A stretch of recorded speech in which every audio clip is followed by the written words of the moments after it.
असे दिवसामागून दिवस जात होते. नेहाचे फर्स्ट इयर पण चांगले गेले होते. तिच्या मेहनतीवर तिने तिथे पण टॉप केले होते. सगळं छान सुरू होतं. हळूहळू का होईना दोघे एकमेकांना समजून घेत होते आणि त्यांचं नातं पण छान फुलत होतं. कामामध्ये पण दोघं एकमेकांना मदत करायचे. घरचे पण त्यांना भेटायला जायचे. त्यांनी त्यांची 3री ॲनिव्हर्सरी पण चांगल्या प्रकारे सेलिब्रेट केली होती. इकडे पवनचं अजून पण लक्ष नेहाकडेच होतं आणि त्यांचं तसं सतत नजर ठेवणं हे नेहाच्या लक्षात आलं होतं आणि पवन या विचारत होता की त्याचं प्रेम तिच्याजवळ व्यक्त करायचं. एके दिवशी ती घरी जात असताना त्याने तिचा रस्ता अडवला आणि तिच्या समोर येऊन उभा राहिला. नेहा, मला तुझ्याशी खूप महत्त्वाचं बोलायचं आहे, पण मला तुझ्याशी काहीही बोलायचं नाही आहे. ती पुढे जाणार तोच त्याने तिचा हात पकडला.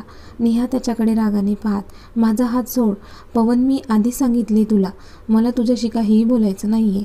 तोच त्यांच्याजवळ साधना येते. पवनच्या हातात नेहाचा हात बघून तिचे डोळे भरून येतात. इकडे नेहा तिचा हात त्याच्या हातातून सोडवते. हे बघ पवन, मी तुला याआधी पण खूप वेळा सांगितलं आहे, माझ्या पुढे मागे नको करत जाऊस. आणि ती साधनाचा हात पकडून तिला बाकावर घेऊन गेली. साधना, रडू नकोस. नेहाने तिला पाणी प्यायला दिले आणि तिला शांत केले. साधना, तू का रडते? मला माहिती आहे तुला पवन सर खूप आवडतात. साधना तिच्याकडे पाहत, हो बरं, तू काळजी करू नकोस, मी बघते. आणि नेहा घरी निघून जाते. काहीतरी विचार करत असते. तोच तिला काहीतरी सुचतं आणि ती साधना आणि पवनला त्यांच्या घरी बोलावते. पवनला तर खूप आनंद झाला होता की नेहाने तिला घरी बोलावले आहे म्हणून, पण त्याला हे माहिती नव्हतं की तिने साधनाला पण घरी बोलावले आहे. इकडे साधना विचार करत असते, या नेहाने मला का तिच्या घरी बोलावले असेल, पण जाऊन येऊया, तशी वाईट नाही आहे ती. तिने सगळ्यांसाठी जेवण तयार केले होते आणि फ्रेश होऊन त्या दोघांची वाट पाहत होती. पवनला खूप उत्सुकता लागली होती म्हणून तो लवकरच नेहाच्या घरी पोहोचला. नेहाने त्याचं हसून स्वागत केले. ते दोघं हॉलमध्ये गप्पा मारत बसले. पवन तिच्याकडे पाहत, नेहा, मला तू खूप आवडतेस, प्लीज माझ्याबद्दल काहीतरी विचार कर ना. नेहा हसत, पवन, कदाचित तुम्हाला वाईट वाटेल, पण माझ्या मनात तुमच्याबद्दल असं काहीही नाही आणि मी तुमचा विचार पण नाही करू शकत. तसं पवनचा चेहरा पडतो. पवन सर, एक सांगू, तुम्ही माझ्यापेक्षा मोठे आहात. तुम्ही मला मागच्या 1 वर्षापासून ओळखतात, पण माझ्यापेक्षा तुमच्यावर एक जण खूप प्रेम करतं आणि कदाचित 2 ते 3 वर्ष झाले असतील ती व्यक्ती तुमच्यावर वेड्यासारखं प्रेम करते. तुम्ही कधी समजून घेणार त्या व्यक्तीला? पवन तिच्याकडे गोंधळून पाहतो. नेहा, तू कोणाबद्दल बोलते? सर, तुम्हाला पण माहिती आहे मी कोणाबद्दल बोलते. सर, मी साधनाबद्दल बोलते. साधनाने तिचं प्रेम तुमच्यासमोर बऱ्याच वेळेला व्यक्त केले आहे, पण तुम्ही नेहमी तिला इग्नोर केले आहे. सर, मला वाटतं तुम्ही साधनाचा विचार करावा. साधना खूप चांगली मुलगी आहे. तुम्ही एकदा त्या विषयावर तिच्यासोबत बोलून तर बघा. मी तुम्हाला फोर्स नाही करत आहे, पण मला मनापासून वाटतं की तुम्ही साधनाचा विचार करावा. आता पवनला नेहा जे काही सांगते ते पटत होतं. तो तिच्याकडे तू म्हणते म्हणून मी साधनाचा विचार नक्की करेल. हे वाक्य ऐकता साधनाच्या डोळ्यात पाणी आले आणि ती पळत जाऊन त्याला घट्ट मिठी मारली. तो तर पूर्णपणे गोंधळून गेला होता की साधना इथे कशी, आणि साधनाने नेहा आणि पवनचं बोलणं पण ऐकलं होतं. नेमकी ती आत येत होती आणि हे दोघं बोलत होते. पवन, तिचे अश्रू पुसत, रडू नकोस, पण तू इथे काय करते? तशी ती नेहाकडे पाहते. नेहा त्या दोघांकडे पाहत, ते तुम्हा दोघांना मी बोलावले होते, पण तुम्हाला माहिती नव्हतं. आता साधना आणि पवन पण हॅपी असतात. मग आता हॅपी आहात तर जेवण करायचं का? तसे ते हसून हो म्हणतात. ती प्लेट लावत असते. साधना आणि पवन पण बसतात. नेहा 4 प्लेट लावते. साधना गोंधळून, नेहा, आपण 3च आहोत ना? अजून कोणी येणार आहे का? नेहा स्माईल करते, काहीच बोलत नाही. पुन्हा ती त्या प्लेटमध्ये भाजीपोळी वाढते. पवन पण तिला विचारतो, अगं ही प्लेट तू कोणासाठी वाढते? कोणी येत आहे का नेहा? तोच मागून आवाज येतो. हो, ती प्लेट तिच्या नवऱ्यासाठी आहे. तसे साधना आणि पवन आवाजाच्या दिशेने पाहतात आणि एकदम शॉक होतात, कारण समोर स्वप्नील उभा असतो. ते दोघं उठून उभे राहतात. स्वप्नील मल्होत्रा, तुम्ही दोघे एकदाच बोलतात. स्वप्नील स्माईल करतो. साधना गोंधळून, सर, तुमचं लग्न झालं आहे? पवन पण गोंधळून, म्हणजे तुम्ही नेहाचे हजबंड आहात? स्वप्नील हसत, हो, पण सर, तुमच्या लग्नाबद्दल कोणालाच माहिती नाही. स्वप्नील नेहाजवळ येत तिच्या खांद्यावर हात ठेवत, ते आम्ही आमच्या लग्नाबद्दल बाहेर कोणाला सांगितलेलं नाही आहे, पण आता लवकरच सांगणार आहोत. ते हसत गप्पा मारत जेवण करतात. पवन पण साधनासाठी हॅपी असतो. काही वेळाने दोघे निघून जातात. स्वप्नील पण नेहाचं खूप नवल वाटत असतं, कारण तिने चांगल्या प्रकारे दोघांना समजावले होते. असे दिवस जात होते. मागच्या काही दिवसात नेहाची एक्झाम पण संपली होती. यामधल्या वेळात तिला आणि स्वप्नीलला बऱ्याच गोष्टींचा सामना करावा लागला होता. ते दोघे एकदा सोबत बाहेर दिसले होते तर त्यांच्या खूप न्यूज येत होत्या. त्याचा सगळ्यात जास्त त्रास नेहाला झाला होता, कारण तिला एका लहान गावातून ती आली आहे असंच लोक समजायचे आणि ती स्वप्नील मल्होत्रासोबत कशी म्हणून तिला प्रश्न विचारण्यात येत होते. त्याचं स्वप्नीलला वाईट वाटत होतं, कारण त्याची लग्नाची बायको असून तो तिच्याबद्दल बाहेर काहीच सांगू शकत नव्हता. त्याच्या परीने तो बरोबर होता. इकडे नेहा तर अजूनच त्याच्या प्रेमात वेडी झाली होती. आज ते मुंबईला आले होते कारण मानस आणि मानवीची आणि सागर आणि मानसीची एंगेजमेंट होती, म्हणून ते दोघे त्यांच्या घरी आले होते. नेहा घरी आली होती तर घर भरलेलं वाटत होतं. घरात सगळे खूप हॅपी होते. दोघांनी मॅचिंग कपडे घातले होते. खूप सुंदर दिसत होते दोघं, पण तिची ओळख मानसीची मैत्रीण म्हणून सांगितली जात होती. याचं स्वप्नीलला खूप वाईट वाटत होतं. आधी मानसी आणि सागर एकमेकांना रिंग घालतात, त्यानंतर मानस आणि मानवी. ते सगळे खूप हॅपी होते. तिचे प्रॅक्टिकल असतात म्हणून ती आणि स्वप्नील सगळ्यांना भेटून रात्री निघतात. तिकडे पोहोचल्यानंतर त्यांच्या कामात बिझी होतात. आज त्यांच्या लग्नाला 5 वर्ष पूर्ण झाली होती. आज स्वप्नील घाईघाईमध्ये त्याच्या कामाला निघून जातो. नेहा आज घरीच असते. तिने स्वप्नीलसाठी काहीतरी ठरवले होते आणि त्याचीच ती तयारी करत होती. आज त्याला यायला उशीर होत होता. तो आला खूप थकल्यामुळे तो हॉलमध्ये सोफ्यावर बसला. त्याला वाटले नेहा त्याच्यासाठी पाणी घेऊन येईल, पण ती येत नाही आणि त्याला कुठे दिसत नाही. तो किचनमध्ये जातो आणि पाणी पितो. नेहा कुठे गेली म्हणून तो बेडरूमचा दरवाजा ओपन करतो आणि पाहतच राहतो, कारण पूर्ण रूम नेहाने डेकोरेट केली होती. रूममध्ये ठिकठिकाणी लावलेले बलून, कॅन्डल, गुलाबाची फुलं खूप सुंदर प्रकारे तिने सजवली होती. पूर्ण रूम बघून त्याच्या चेहऱ्यावर गोड स्माईल येते. तोच ती आत आली.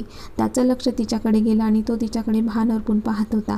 तिने लाईट पिंक कलरची साडी घातली होती. खूपच सुंदर दिसत होती ती. तो पूर्णपणे सुकावला होता. ती त्याच्याजवळ आली आणि त्याच्या हातात एक बॉक्स दिला. तुम्ही चेंज करून या. तो बॉक्स घेऊन चेंज करायला जातो. तिने तिच्या साडीला मॅचिंग शर्ट आणला होता. त्यांचा आवरून तो बाहेर येतो. ते दोघं मिळून केक कट करतात. तो तिला केक भरवतो आणि तिच्या कपाळावर किस करत हॅपी ॲनिव्हर्सरी बायको म्हणतो. ती पण त्याच्या गालावर ओठ टेकवत हॅपी ॲनिव्हर्सरी हबी म्हणते. दोघे नंतर एकमेकांना जेवण करतात. आज तिने जी काही तयारी केली होती त्याचा अंदाज स्वप्नीलला आला होता. आता ती बऱ्यापैकी मॅच्युअर झाली होती. जेवण झाल्यावरती त्याच्या बेडरूममध्ये घेऊन आली आणि त्याच्या मांडीवर बसली आणि तो बोलायच्या आधी तिने त्याच्या ओठांवर ओठ टेकवले.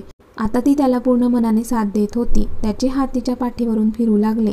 आज दोघांना पण एकमेकांचा स्पर्श वेळ लावत होता. त्यांनी या क्षणाची खूप दिवस वाट पाहिली होती. तो क्षण आज ते पूर्ण मनाने करायला तयार झाले होते. त्याचे ओठ तिच्या मानेवर, फोटावर फिरू लागले.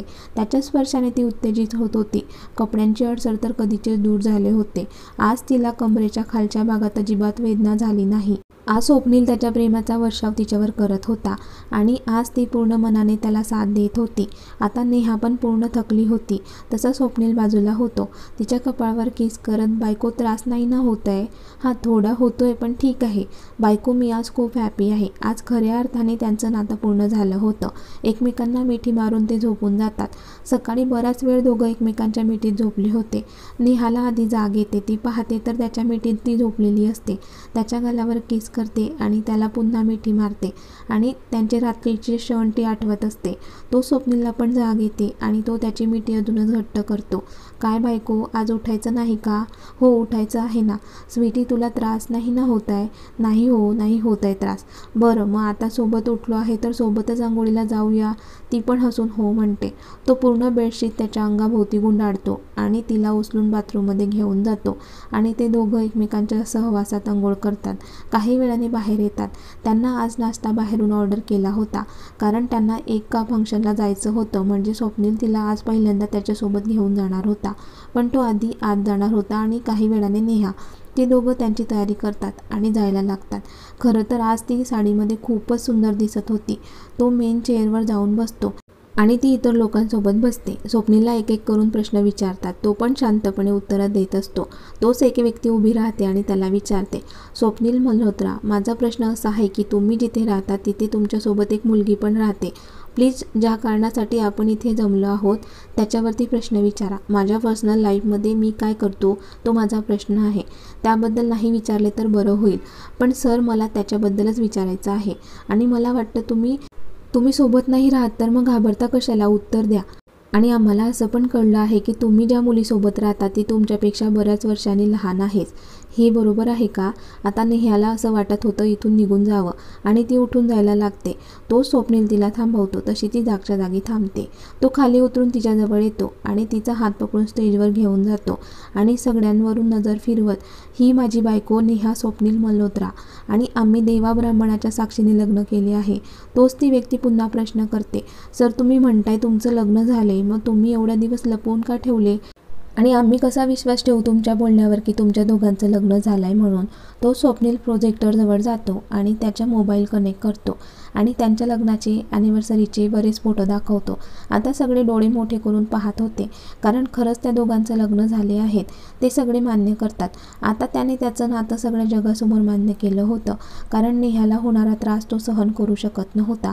तो त्याचा मोबाईल घेतो आणि तिचा हात पकडून तिला घेऊन जातो. आज नेहा आणि तिच्या घरातील सगळेच आनंदी होते, कारण आज त्यांचं नातं सगळ्या जगासमोर आले होते. ते दोघं घरी येतात. ती त्याच्या कपाळावर किस करते, तो पण तिला मिठीत घेतो. तो स्नेहाला फोन येतो आणि पाहते तर मानसीचा व्हिडिओ कॉल असतो. ती पटकन फोन उचलते.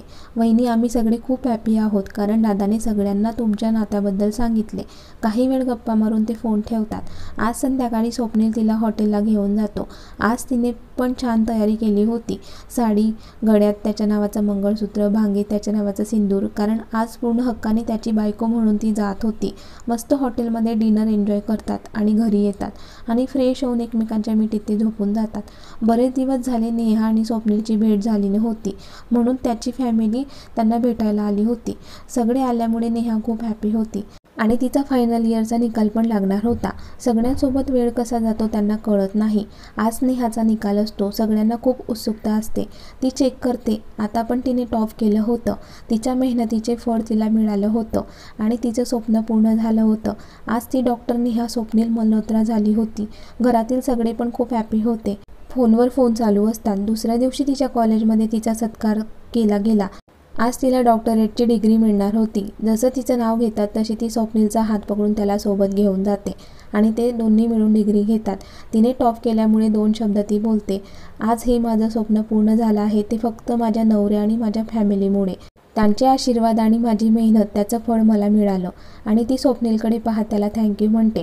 स्वप्नील माईक हातात घेत, मला पण गर्व आहे की डॉक्टर नेहा मल्होत्राचा मी नवरा आहे. तसे सगळे टाळ्या वाजवतात. स्वप्नीलचे बाबा नेहाला एक हॉस्पिटल ओपन करून देतात. त्या हॉस्पिटलमध्ये ती गरीब लोकांना फ्रीमध्ये उपचार मिळत होते. सगळ्यांच्या आशीर्वादाने हॉस्पिटल खूप चांगले चालत होते.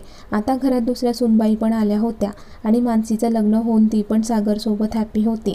आता सगळे ठीक असल्यामुळे स्वप्नीलची आई त्या दोघांच्या मागे लागली होती, बाळाचा विचार करा म्हणून. तसं ते दोघं पण मनावर घेतात आणि आज त्या दोघांच्या वेलीवर 2 फुलं उमलली होती, देवांश आणि देवांशी. नेहा तिचं आवरत होती. तोच देवांशी तिच्याजवळ येते आणि तिच्याकडे पाहत, आई मी तुला मदत करते, तुझे लांब लांब केस विंचरून देते. आणि ती कोंब घेऊन विंचरत असते, म्हणजे ओढत असते. देवांशी नको गं, त्रास होतोय मला. तरी ती काही ऐकत नाही. तो स्वप्नील आत येतो. नेहा त्याच्याकडे पाहत, हो हिला सांगा न. तोच देवांश बाहेरून पळत येतो आणि देवांशीच्या हातातील कोंब ओढून घेतो आणि तिच्याकडे रागाने पाहत, माझ्या आईला का त्रास देते, जा तुझ्या पप्पांजवळ.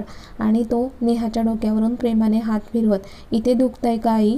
स्वप्नील देवांशीकडे पाहत, काय केलं तू बघ, आईला दुखतंय ना तिथे? बरं तू आता आईला सॉरी म्हण. ती नेहाजवळ जाते आणि कान पकडून तिला सॉरी म्हणते. नेहा तिला मिठीत घेते. तसं देवांश पण त्यांना मिठी मारतो. बरं तुमच्यासाठी सरप्राईज आहे, मानस काका देईल. तोच मानस त्याच्या रूममध्ये येतो आणि देवांशीला किस करतो.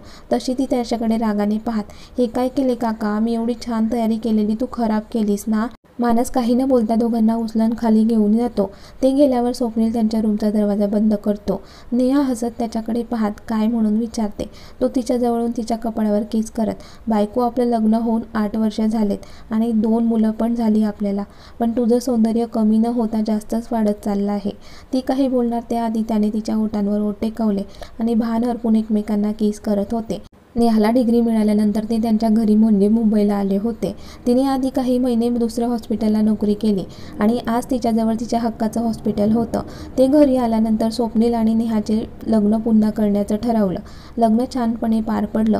त्यानंतर मानस, मानवी आणि मानसी सागर यांनी पण लग्न केले. त्यांची अटच तशी होती, जोपर्यंत भाई कुणाला सांगत नाही तोपर्यंत आम्ही लग्न करणार नाही म्हणून. सागरला मानसी त्याच्या हॉस्पिटलमध्ये मदत करत होती.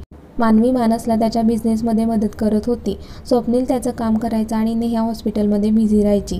त्यावेळी त्यांना 2 ट्विन्स झाली होती, देवांश आणि देवांशी. स्वप्नीलला नेहाची काळजी वाटत होती म्हणून तो बाळासाठी रेडी न होता, पण नेहाला मात्र बाळ पाहिजे होतं. तिच्या हट्टामुळे तो रेडी झाला. दोघं स्वप्नीलसारखी दिसत होती. मुलगी स्वप्नीलच्या खूप लाडाची होती आणि नेहाची तर दोन्ही पिल्लं लाडाची होती. आपल्या मानसी आणि सागरला पण एक मुलगी झाली होती. त्यांनी तिचं नाव परी ठेवले होते. मानस आणि मानवीकडे पण गुड न्यूज होती. देवांश आणि देवांची काका आणि काकूंच्या पण खूप लाडाचे होते. मानस पण मानवीची खूप काळजी घेत होता. दोघं पिल्लं पडत काकूजवळ बॅग घेऊन येतात. मानवी मानसकडे पाहत, अरे पिल्लांची तयारी करून दे ना.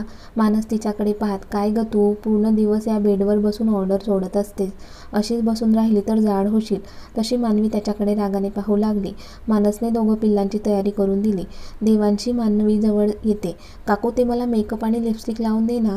मानवी तिची मस्त तयारी करून देते. देवांशी आरशात पाहत, काकी तुझी ही डॉल मस्त दिसते ना. मानवी हसत, हो ग राणी, खूप सुंदर दिसते तू. ते दोघं बहीण भाऊ भांडण करत आजी आजोबांजवळ गेलेत. मानस त्याचं आवरत होता. आज खूप हँडसम दिसत होता तो. मानवी तर टक लावून त्याच्याकडे पाहत होती. तो आरशात तिच्याकडे पाहत, बायको काय झालं, अशी काय बघते. आज नवऱ्यावर प्रेम आलंय का तुला. ते काय आहे ना, आज माझा नवरा खूप हँडसम दिसतोय. तिचं म्हणणं ऐकून तो तिच्याजवळ आला आणि तिच्या कपाळावर आणि पोटावर केस केले. तिच्या पोटावरून प्रेमाने हात फिरवत, बाळा लवकर बाहेर ये, हा पप्पा तुझी खूप वाट बघतोय. मानवीकडे पाहत, मानवी जेव्हा वहिनी प्रेग्नंट होती आणि तिला त्रास होत होता, आम्ही तिला हॉस्पिटलला घेऊन गेलो होतो, तेव्हा डॉक्टरांनी कोणालाही एकाला वाचवू असे सांगितले होते. तेव्हा पूर्ण फॅमिलीवर काय वेळ आली होती ते आठवून आतासुद्धा अंगावर काटा येतो. खरं तर दादा आणि वहिनी यांचं प्रेम तर तुला माहिती आहे. त्यांनी त्यांच्या लाईफमध्ये खूप काही ॲडजस्ट केलं आहे आणि डॉक्टरचं बोलणं ऐकून तर स्वप्नील दादाला काही कळत नव्हतं. कधी कशाला न घाबरणारा वहिनीसाठी आणि त्याच्या बाळासाठी लहान मुलांसारखा रडत होता. मी एवढा लहानचा मोठा झालो त्याला आयुष्यात पहिल्यांदा रडताना पाहिलं होतं. खरं तर तो वहिनीच्या काळजीमुळे बाळाचं नको म्हणत होता, पण वहिनीला पाहिजे होतं आणि तिच्यासाठी म्हणून तो तयार झाला होता. पण नंतर देवाने त्याची प्रार्थना ऐकली आणि त्याची बाळ या जगात आली. पण आता सगळे आनंदात आहे, यातच आनंद आहे. आता मला पण आपली परी कधी येते याची वाट मी पाहत आहे. आणि मानवी मला तुझ्यासारखी गोड परी हवी आहे बरं का. तशी मानवी लाजून त्याला मिठी मारते. तो स्नेहा त्यांच्या रूममध्ये येते. तसे ते दोघं मिठीतून बाजूला होतात. अगं तुझी कंबर दुखत होती ना, मी गरम तेल घेऊन आली आहे, चल मी लावून देते तुला. नेहा लहान बहिणीसारखी काळजी मानवीची घेत होती. कारण नंतर तुला बराच वेळ बसायचं आहे, मग जास्त त्रास नको व्हायला. कारण आज मानवीचे डोहाळे जेवण असते. तिला मानसी आणि नेहा छान प्रकारे तयार करतात. खूप सुंदर दिसत असते ती. डोहाळे जेवणाचा कार्यक्रम छान होतो आणि त्याच्या दुसऱ्या दिवशी देवांशी आणि देवांचा 3रा बर्थडे असतो. देवांशीने मस्त पिंक कलरचा लॉंग ड्रेस घातला होता. त्यात ती परीसारखी दिसत होती आणि देवांशने व्हाईट शर्ट, त्यावर ब्लॅक पॅन्ट आणि कोट घातला होता. तो पण खूप हँडसम दिसत होता. ते दोघं केक कट करतात. त्यांचा बर्थडे पण छान होतो. असे दिवस जात होते. आज मानवीला घेऊन हॉस्पिटलमध्ये आले होते. तिने एका गोंडस मुलीला जन्म दिला होता. आज त्यांच्या मुलीचे बारसे होते. त्याचीच तयारी घरात चालू होती. मानस आजीला चिडवत होता. त्याचे बाबा त्याच्याकडे पाहत, अरे मानस, आता एका मुलीचा बाप झालाय तू, आता तरी सुधार रे. तसे सगळे हसायला लागतात. स्वप्नील रूममध्ये असतो. त्याचा फोन खालीच तो विसरून जातो. नेहा त्याला फोन द्यायला जाते. तो फोन न उचलता स्नेहाचा हात पकडून जवळ ओढतो. अहो काय हे मुलं येतील. ते काय आहे ना, मला माझ्या बायकोवर खूप प्रेम आलंय. अहो तुम्ही ना. तो तिच्या डोळ्यात पाहत, बायको तू जर म्हणत असशील तर आपण एक चान्स घ्यायचा का अजून. मला आवडेल अजून एका बाळाचा पप्पा व्हायला. तशी नेहा लाजून त्याला मिठी मारते. त्या दोघांना मानसी आवाज देते. तसे ते बाहेर येतात. मानसी बेबी गर्लचे नाव श्रुती ठेवते. सगळे खूप हॅपी होते. तर नेहा आणि स्वप्नीलची ही स्टोरी कशी वाटली कमेंट्स करून नक्की कळवा. आणि व्हिडिओला लाईक, शेअर आणि अशाच नवनवीन स्टोरीज ऐकण्यासाठी लाईव्ह मराठी स्टोरी चॅनलला सबस्क्राईब करायला विसरू नका. धन्यवाद.